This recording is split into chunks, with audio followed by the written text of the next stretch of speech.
अवकाळी पाऊस, अतिवृष्टी यामुळं खूप मोठं राज्यामध्ये नुकसान झालेलं आहे। त्यातल्या त्यात सांगली जिल्ह्यामध्ये द्राक्ष बागेंचं सुद्धा मोठ्या प्रमाणामध्ये नुकसान झालं आहे, ऊस पिकांचं मोठ्या प्रमाणामध्ये नुकसान झालं आहे। आणि अशा वेळेला शासनाची मदत ही 2 तालुक्यात मिळून साधारण 60-61 कोटी रुपयापर्यंत आलेली आहे।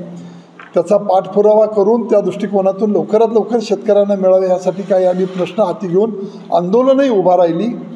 पण आज शेतकऱ्यांच्या पुढचं मोठं संकट आहे की द्राक्ष बागायतदार आणि डाळिंब बागायतदार हा मोठ्या अडचणीत सापडला आहे।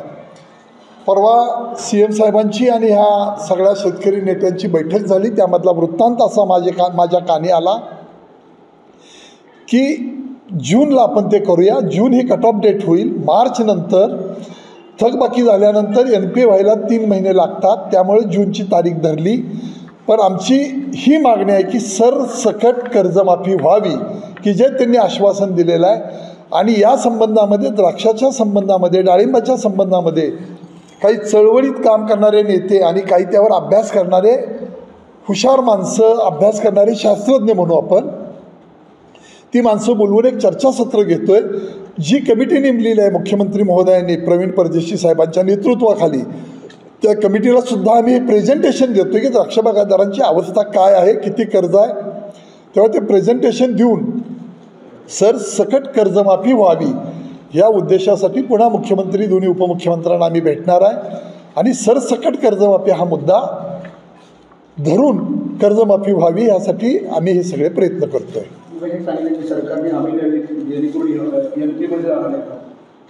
जर जूनला लोकांनी मार्चला पैसे नाहीत भरणार नाहीत, पैसे नाहीत म्हणून भरणार नाहीत, पण ते खाती सगळी खाती ती NPA जातील आणि पुन्हा त्या शेतकऱ्यांना दुसऱ्या बँकेकडून किंवा कोणाकडून कर्ज घ्यायचं झालं तर मिळणार नाही, कारण सिबिल खराब झालं तर 2 वर्ष त्याला बँका देत नाहीत कर्ज।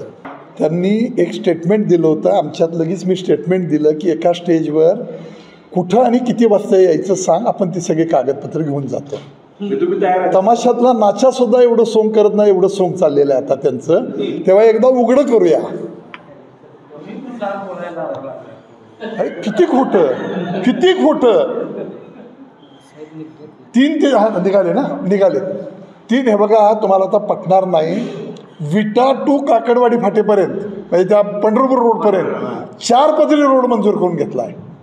बायपास आम्ही 3-4 बायपास बघितले होते त्यांनी सर्वे करताना, त्यातल्या त्यात कमी कुठल्या ह्याच्यातनं जातं, नुकसान तर होतंच, काही गरज थोडी येतात, कुठलं हे बघितलं, तिथं त्यांनी परवा आंदोलन केलं, मी बदल करून आणतो म्हणले, काहीही बदल नाही। ते मिनिटसुद्धा माझ्याकडे आहेत आणि कागदावरचा रस्ता तिकडनं नगरपासून काम होत आलं आहे, मनमाडपासून। आमचा उद्देश आहे की इकडे करण्यापाठी मग बेंगलोर मुंबई कॉरिडॉरची सरकारची घोषणा आहे, ती हायवेला तिकडं महाग जमीन आहे, इथं व्हावं म्हणजे या परिसरात चांगलं नंदन होईल, इंडस्ट्री येतील, बेरोजगारांच्या हाताला काम लागेल। तेव्हा माझी आजची बातमी लिहा, कुठं आणि किती वाजता एका स्टेजवर यायचं एवढं सांगा।